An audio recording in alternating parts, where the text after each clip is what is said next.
नमस्कार साथियों, स्वागत है आपका अपने YouTube चैनल में। ये है मूमल फरवरी का नेक्स्ट पार्ट। आज के वीडियो में हम जनवरी 2024 के चर्चित व्यक्ति, स्थान और योजनाएं डिस्कस करेंगे नेशनल लेवल के। तो चलिए स्टार्ट करते हैं वीडियो को।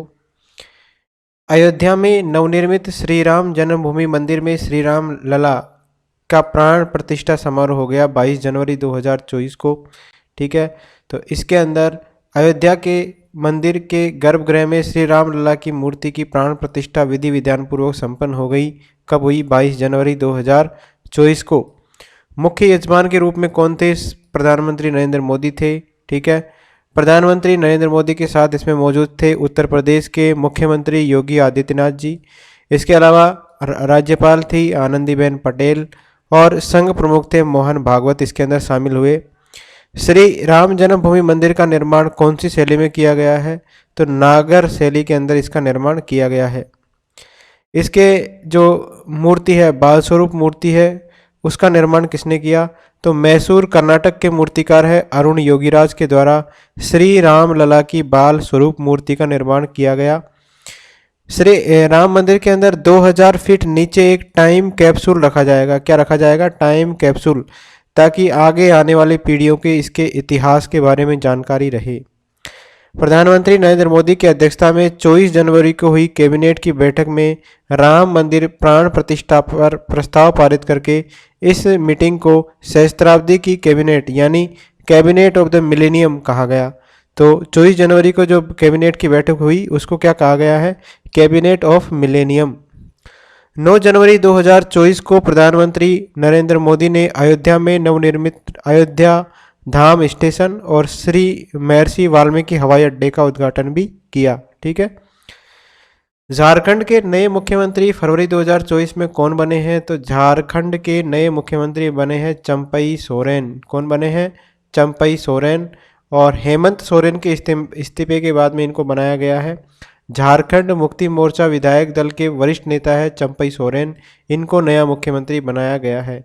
झारखंड के राज्यपाल की बात करें तो वहाँ के राज्यपाल कौन है? सीपी राधा कृष्णम। 28 जनवरी 2024 को भाजपा के सहयोग से बिहार के मुख्यमंत्री पद पर पुनः शपथ किसने ली है? तो भाजपा के सहयोग से ली है ये शपथ बिहार के नवे मुख्यमंत्री, नवी बार ली है इन्होंने, और इनका नाम है नीतीश कुमार। ठीक है, तो नवी बार ये बिहार के मुख्यमंत्री बने हैं। इससे पहले जो थे ये राजद के समर्थन से मुख्यमंत्री थे और इन्होंने इस राजद से जो है बीजेपी के अंदर ये आ गए और वहाँ पर बीजेपी के सहयोग से ये नवी बार बिहार के मुख्यमंत्री बने। अब उन्हें भाजपा समर्पित एनडीए गठबंधन के सहयोग से पुनः सरकार इन्होंने बनाई है। इसके साथ ही 2 उप मुख्यमंत्री बनाए गए हैं, एक का नाम है सम्राट चौधरी और एक का नाम है विजय सिन्हा। इनको उप मुख्यमंत्री बनाया गया है।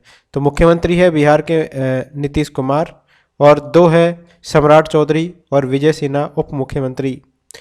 वाराणसी जिला अदालत ने 31 जनवरी 2024 को दिए गए एक महत्वपूर्ण फैसले में ज्ञानवापी जो परिसर में स्थित व्यास तहखाने के अंदर कितने वर्षों के बाद पूजा करने का अधिकार उन हिंदुओं को दिया है? तो 31 जनवरी को एक महत्वपूर्ण फैसला दिया गया है और 30 वर्षों के बाद हिंदुओं को पूजा करने का अधिकार इसके अंतर्गत दिया गया है। व्यास तहखाना ये है ज्ञानवापी परिसर जो मस्जिद है उसके नीचे स्थित है। तहखाने के अंदर व्यासपीठ की स्थापना कब हुई थी? 1551 के अंदर हुई थी। और वाराणसी कोर्ट ने काशी विश्वनाथ ट्रस्ट बोर्ड को रोजाना पूजा अर्चना करने का अधिकार इसके अंदर दिया है।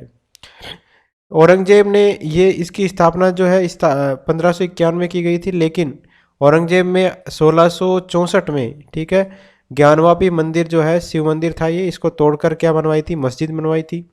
ज्ञानवापी परिसर में 100 फीट ऊंचा एक आदि विश्वेश्वर इनका स्वयंभू ज्योतिर्लिंग स्थित है इसके अंदर ही।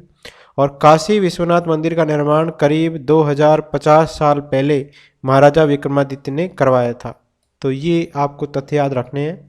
30 साल बाद में पूजा करने का अधिकार दिया गया है और अब जो पूजा करेंगे वो कौन करेगा? Kashi Vishwanath trust board.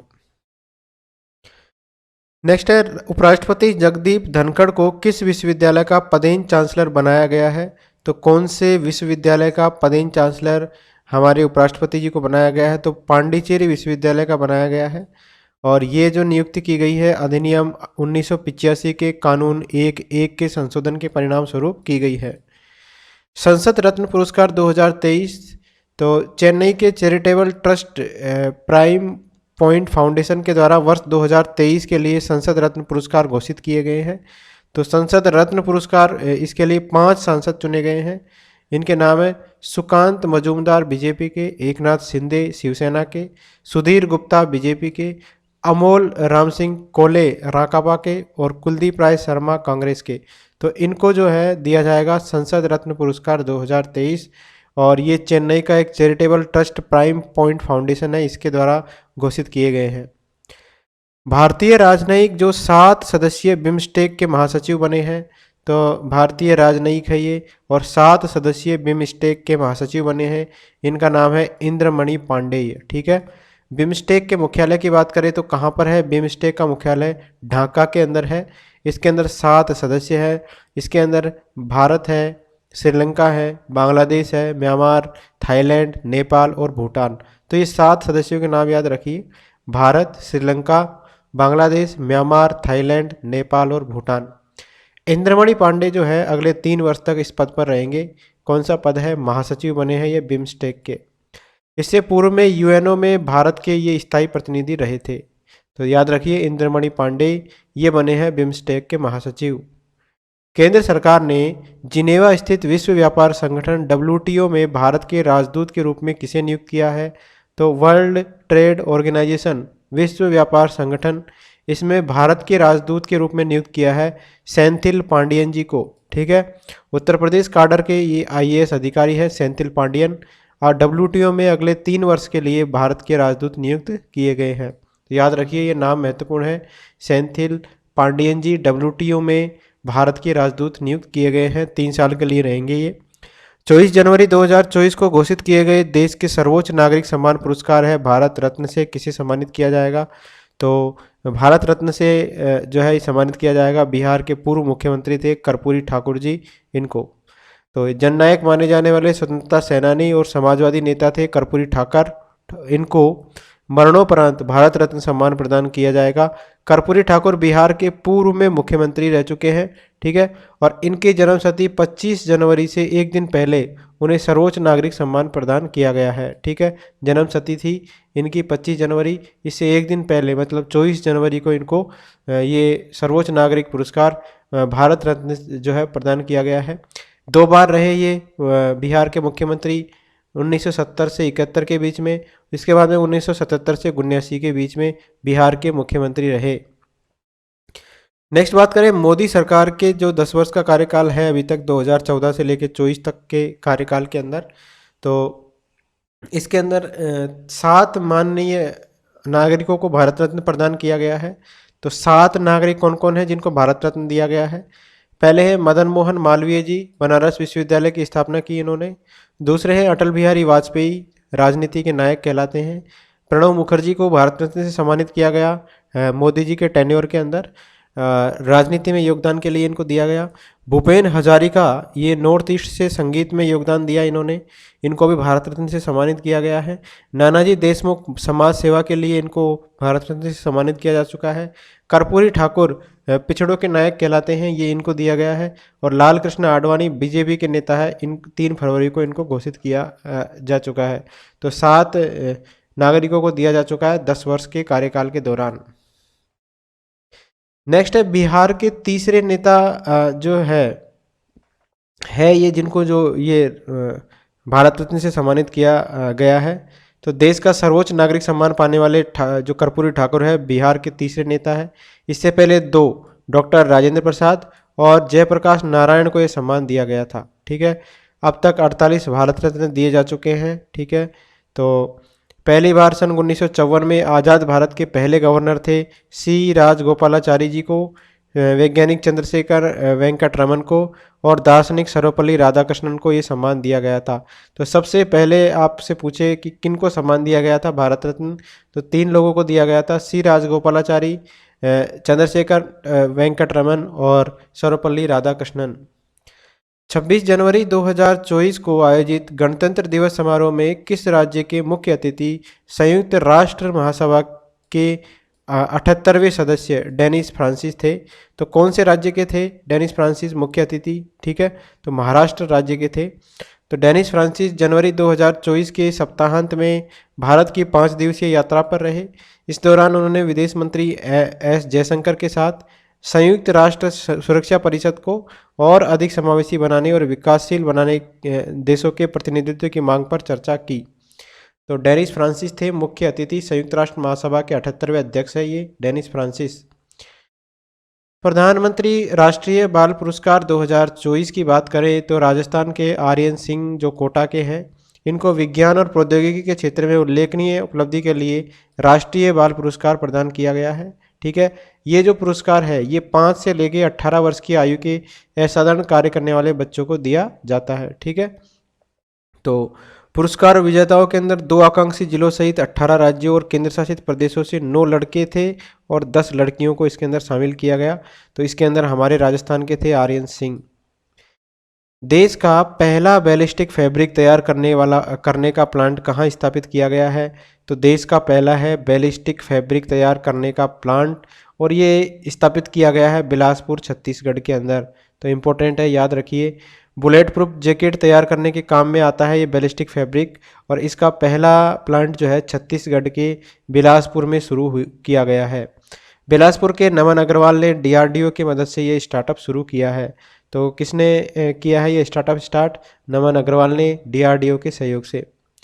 भारत प्रतिवर्ष लगभग 1000 टन बैलिस्टिक फैब्रिक का आयात करता है, और अब हमारे भारत के अंदर ही पहला ये जो है ये प्लांट स्थापित किया गया है बिलासपुर छत्तीसगढ़ के अंदर। देश का पहला मानव रहित पुलिस स्टेशन कहाँ बन रहा है? तो इम्पोर्टेंट है, देश का पहला है मानव रहित पुलिस स्टेशन। इसका निर्माण किया जा रहा है गिफ्ट सिटी गांधीनगर गुजरात के अंदर। ठीक है, तो गिफ्ट सिटी गांधीनगर गुजरात में बनेगा देश का पहला मानव रहित पुलिस स्टेशन। और ये थाना जो है दुबई के स्मार्ट थाने हैं उनसे प्रेरित है। इसमें क्या खास बात रहेगी कि इस थाने में कोई पुलिसकर्मी नहीं होगा, पूरा स्टाफ फील्ड के अंदर रहेगा, और सारे जो कागजी काम थाने में लगे कियोस्क पर होंगे। थाने में आने वाले लोगों के लिए इसके अंदर चैट बोर्ड की व्यवस्था रहेगी। उत्तर प्रदेश में बालिकाओं के लिए पहले सैनिक स्कूल का उद्घाटन 1 जनवरी 2024 को रक्षा मंत्री राजनाथ सिंह ने कहां पर किया? तो यूपी के अंदर किया है बालिकाओं के लिए पहले सैनिक स्कूल का उद्घाटन। तो वृंदावन मथुरा के अंदर किया गया है। ठीक है, तो ये मथुरा के वृंदावन के अंदर बालिकाओं के लिए जो है पहला सैनिक स्कूल खोला गया है। इस विद्यालय के अंदर 870 बालिका विद्यार्थियों को शिक्षा और प्रशिक्षण दिया जाएगा। तो पहला सैनिक स्कूल कहाँ खोला गया है? वृंदावन मथुरा के अंदर। ये सैनिक स्कूल किसके अंतर्गत किया गया है इसका निर्माण? ये देश के अंदर 100 नए जो सैनिक स्कूल बनेंगे उसकी पहल के अंतर्गत इसका निर्माण किया गया है। पहली बार सत्र 2021-22 के अंदर मिजोरम के छिंगछिप जो सैनिक स्कूल है इसमें लड़कियों को प्रायोगिक तौर पर प्रवेश दिया गया। तो ध्यान रखिए, देश का जो है बालिकाओं के लिए पहला, उत्तर प्रदेश के अंदर बालिकाओं के लिए पहले सैनिक स्कूल का उद्घाटन कहाँ किया गया? वृंदावन मथुरा के अंदर। देश का पहला पनडुब्बी पर्यटन कहाँ शुरू होने जा रहा है? तो पहला पनडुब्बी पर्यटन शुरू होने जा रहा है द्वारका गुजरात के अंदर। मजगांव डॉकयार्ड लिमिटेड और गुजरात सरकार के द्वारा द्वारका के तट पर स्थित है बेट द्वारका में पनडुब्बी पर्यटन शुरू किया जा रहा है। इसके द्वारा प्राचीन द्वारका शहर के अद्वितीय दर्शन करवाए जाएंगे। तो पनडुब्बी के माध्यम से जो है ये दर्शन करवाए जाएंगे द्वारका गुजरात में। देश में पहली बार सोलर पावर इनबिल्ड ई बोट को कहाँ शुरू किया गया है? ध्यान रखिए, सोलर से चलती है ये इनबिल्ड ई बोट है, इसको देश में पहली बार स्टार्ट किया गया है सरयू नदी अयोध्या के अंदर। तो श्री राम जन्मभूमि अयोध्या के अंदर पर्यटन को लेकर राज्य और केंद्र सरकार ने अनेक नवाचार किए हैं। तो इसमें ये भी एक नवाचार है कि यहाँ पर पहली बार सोलर पावर इनबिल्ड ई बोट शुरू की गई है। ये बोट क्या करेगी? सरयू नदी के किनारे स्थित धार्मिक स्थलों का दर्शन करवाएगी। तो हमने 2 चीज़ पढ़ी है, एक तो है सोलर पावर इनबिल्ट ई बोट, ये शुरू की गई है सरयू नदी में, और एक है द्वारका गुजरात के अंदर पनडुब्बी पर्यटन यहाँ पर शुरू होने जा रहा है। नेक्स्ट है प्रधानमंत्री संग्रहालय है नई दिल्ली के बारे में। तो ये पहली बार ओपन हुआ और हमारी राष्ट्रपति है द्रौपदी मुर्मू जी इस गैलरी का भ्रमण करने वाले पहली दर्शक बनी है। और ये 16 जनवरी 2024 को इसकी शुरुआत की गई है। तो प्रधानमंत्री संग्रहालय कहाँ पर स्थित है? नई दिल्ली के अंदर। और इसका पहली दर्शक कौन बनी है? राष्ट्रपति जी। संग्रहालय के अंदर देश में अब तक के जो प्रधानमंत्री हैं उनसे संबंधित विभिन्न वस्तुओं, पुस्तकों और चित्रों आदि का संग्रह इसके अंदर किया गया है। देश के पीठासीन अधिकारियों का 2 दिवसीय सम्मेलन हुआ 27 से 28 जनवरी 2024 को। ये कहाँ पर आयोजित हुआ है? पीठासीन अधिकारियों का था ये मुंबई के अंदर आयोजित हुआ है ये 2 दिवसीय सम्मेलन। तो इसके अंदर देश की राज्य विधानसभाओं के अध्यक्ष और लोकसभा अध्यक्ष थे। इसमें ओम बिरला, राज्यसभा सभापति जगदीप धनखड़ ने इसके अंदर भाग लिया। और इसके अंदर लोकसभा अध्यक्ष ने आह्वान किया है कि प्रौद्योगिकी भविष्य का मार्ग है, इसमें दक्षता हासिल करने का आह्वान किया है लोकसभा अध्यक्ष ने। तो टेक्नोलॉजी के बारे में बताया कि टेक्नोलॉजी फ्यूचर है, तो इसमें आपको दक्षता हासिल करनी है, इसका आह्वान किया है। नेक्स्ट है, किस तिथि को सुप्रीम कोर्ट की हीरक जयंती 75वीं वर्षगांठ थी सुप्रीम कोर्ट की, मनाई गई? तो 28 जनवरी 2024 को हीरक जयंती मनाई गई है। तो 28 जनवरी को स्थापना की गई थी, 28 जनवरी 1950 को। ठीक है, हमारा जो सुप्रीम कोर्ट है वो कब बना था? 28 जनवरी 1950 को बना था। तो इसी की 75वीं वर्षगांठ थी, इसके अवसर पर हीरक जयंती मनाई गई। इस समारोह में हमारे प्रधानमंत्री नरेंद्र मोदी, सीजीआई थे डीवाई चंद्रचूड़ और कानून मंत्री थे अर्जुन राम मेघवाल जी, इन्होंने हिस्सा लिया है। अब देखिए सुप्रीम कोर्ट के अंदर क्या क्या लॉन्च किया है मोदी जी ने। तो digital supreme court report, digital court 2.0 और सुप्रीम कोर्ट की नई वेबसाइट को इन्होंने लॉन्च किया है। ठीक है, तो ये तीनों याद रखिए, digital supreme court report, digital court 2.0 और सुप्रीम कोर्ट की ई वेबसाइट को इन्होंने लॉन्च किया है। ई कोर्ट परियोजना का शुभारंभ पहले ही हो चुका है और इसका तीसरा चरण कुछ स्टार्ट हो गया था कुछ समय पहले ही। वर्तमान में जस्टिस कौन है? डीवाई चंद्रचूड़, ये है 50वें मुख्य न्यायाधीश। हाल ही में की गई देश में हिम तेंदुओं की गणना के अंदर इनकी कुल संख्या कितनी बताई गई है? तो हिम तेंदुओं की संख्या याद रखिए कितने हैं देश के अंदर, टोटल है 718। 718 है और उसमें सबसे ज़्यादा 477 जो हिम तेंदुए वो लद्दाख के अंदर है और सबसे कम 9 है वो जम्मू कश्मीर के अंदर है। ये रिपोर्ट किसने जारी की है? हमारे पर्यावरण, वन और जलवायु परिवर्तन मंत्री है भूपेंद्र यादव जी। इन्होंने वैज्ञानिक आधारित पहली गणना की ये रिपोर्ट जारी की है 30 जनवरी को। तो 718 हिम तेंदुए हैं हमारे देश में। भारत में मोबिलिटी ग्लोबल एक्सपो 2024 का आयोजन 1 से 3 फरवरी 2024 को कहां पर किया गया? तो मोबिलिटी ग्लोबल एक्सपो 2024 का आयोजन किया गया है भारत मंडपम नई दिल्ली के अंदर। गतिशील पारिस्थितिकी तंत्र के एक वैश्विक केंद्र के तौर पर भारत की बढ़ती भूमिका के बारे में जानकारी उपलब्ध कराने के लिए इसका आयोजन किया गया है। और किसने आयोजन किया है? ये केंद्रीय वाणिज्य, उद्योग और उपभोक्ता और खाद्य मंत्रालय के द्वारा इसका आयोजन किया गया है। ठीक है, तो मोबिलिटी ग्लोबल एक्सपो 2024 का आयोजन कहाँ किया गया? भारत मंडपम नई दिल्ली के अंदर। कौन से डिपार्टमेंट ने करवाया? केंद्रीय वाणिज्य और उद्योग, उपभोग और खाद्य मंत्रालय के द्वारा इसका आयोजन करवाया गया। 17 से 20 जनवरी 2024 तक भारतीय अंतर्राष्ट्रीय विज्ञान महोत्सव का आयोजन कहाँ किया गया? भारतीय अंतर्राष्ट्रीय विज्ञान महोत्सव का आयोजन किया गया है फरीदाबाद, हरियाणा के अंदर। ये इसका 9वां संस्करण था और इसमें कितने देशों ने भाग लिया है? 22 देशों ने इसमें भाग लिया। प्रधानमंत्री नरेंद्र मोदी ने 19 जनवरी 2024 को Boeing India engineering and technology centre के अत्याधुनिक परिसर का उद्घाटन कहाँ किया?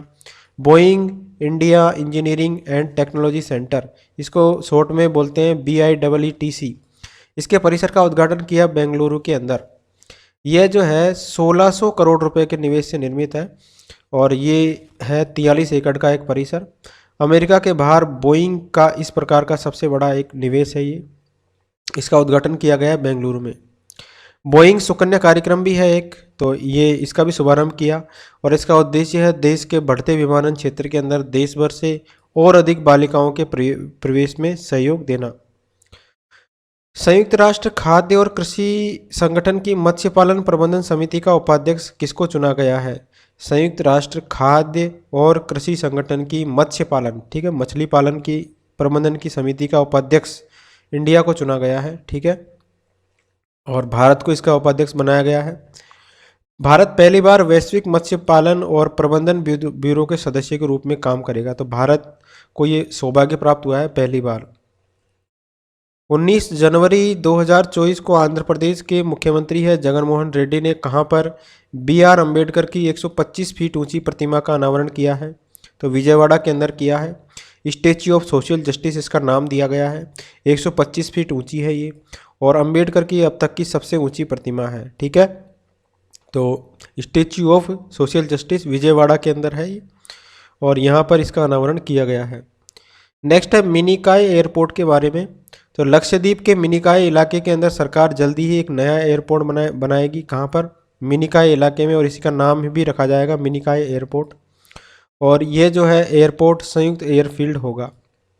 इससे क्या होगा कि पर्यटन को बढ़ावा मिलेगा लक्षद्वीप के अंदर।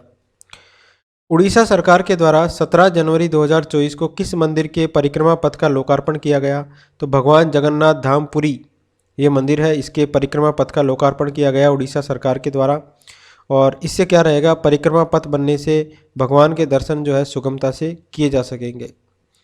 12 जनवरी 2024 को देश के किस सबसे लंबे समुद्री ब्रिज का लोकार्पण प्रधानमंत्री नरेंद्र मोदी के द्वारा किया गया? ध्यान रखिए 12 जनवरी 2024 को किया है इसका लोकार्पण, और ये है अटल सेतु मुंबई। ठीक है, ये किस किस को जोड़ेगा? मुंबई और नवी मुंबई इंटरनेशनल एयरपोर्ट को जोड़ेगा ये। इसकी लंबाई की बात करें तो 21.8 किलोमीटर लंबा है ये। इसका नाम क्या है? अटल सेतु। अटल बिहारी वाजपेयी सेवरी नावा सेवा इसका फुल फॉर्म है ये नाम है इसका। और इससे क्या होगा, कुल दूरी में से 16.5 किलोमीटर की है समुद्र पर, और 5.5 किलोमीटर की ज़मीन पर स्थित है ये दूरी। 21.8 किलोमीटर लंबा है ये अटल सेतु। भारत का पहला डार्क स्काई पार्क के रूप में किसे मान्यता दी गई है? डार्क स्काई पार्क के रूप में पहला है ये भारत का, और ये दी गई है मान्यता पेंच टाइगर रिजर्व है महाराष्ट्र का इसको। ठीक है, तो भारत के प्रमुख डार्क स्काई पार्क के रूप में मान्यता दी गई है। डार्क स्काई पार्क होता है आमतौर पर किसी पार्क या वेधशाला के आसपास का कोई इलाका होता है जहां कृत्रिम प्रकाश प्रदूषण को रोका जाता है। डार्क स्काई का मकसद होता है आमतौर पर खगोल विज्ञान को बढ़ावा देना। तो खगोल विज्ञान को बढ़ावा देने के लिए भारत का पहला डार्क स्काई पार्क के रूप में मान्यता दी गई है पेंच टाइगर रिजर्व महाराष्ट्र को। देश का पहला डार्क स्काई रिजर्व जो है नाइट सेंचुरी है हेनले लद्दाख के अंदर स्थित है। नेक्स्ट है रतले जल विद्युत परियोजना किस राज्य के अंदर स्थित है? रतले जल विद्युत परियोजना ये स्थित है जम्मू कश्मीर राज्य के अंदर। तो ध्यान रखिए ये इंपॉर्टेंट है राजस्थान के लिए भी। 3 जनवरी 2024 को एक समझौता हुआ है, तो जो विद्युत परियोजना है इससे उत्पन्न 850 मेगावाट बिजली राजस्थान ऊर्जा विकास और आईटी सर्विसेज लिमिटेड को 40 वर्षों के लिए प्रदान किया जाएगा। तो हमारे राजस्थान में जो ये कंपनी है राजस्थान ऊर्जा विकास और आईटी सर्विस लिमिटेड, इसको ये 40 वर्षों के लिए 850 मेगावाट की बिजली प्रदान की जाएगी रतले जल विद्युत परियोजना के तहत। कहाँ पर स्थित है ये? जम्मू कश्मीर के अंदर। वाइब्रेंट गुजरात का 10वां ग्लोबल समिट हुआ है अभी। तो 10वीं वाइब्रेंट ग्लोबल समिट का आयोजन किया गया 10 से 12 जनवरी 2024 को गांधीनगर में, और 3 दिवसीय समिट का उद्घाटन किया हमारे मोदी जी ने। इसमें यूएई के राष्ट्रपति थे शेख मोहम्मद, इसके अंदर ही शामिल हुए। तो वाइब्रेंट गुजरात का 10वां ग्लोबल समिट आयोजित किया गया गुजरात के अंदर गांधीनगर में। ठीक है, इसकी थीम क्या थी? इसकी थीम थी गेटवे टू द फ्यूचर, और इसमें गौतम अडानी लगाएंगे कच्छ के अंदर दुनिया भर का सबसे बड़ा ग्रीन एनर्जी पार्क विकसित करेंगे। ठीक है, गौतम अडानी कच्छ के अंदर किया जाएगा दुनिया भर का सबसे बड़ा ग्रीन एनर्जी पार्क। हजीरा के अंदर आर्सेलर मित्तल जो है दुनिया का सबसे बड़ा इस्पात का कारखाना बनाएंगे। ठीक है, कहाँ पे? हजीरा के अंदर। और धोलेरा के अंदर विशाल सेमीकंडक्टर कारखाना बनेगा।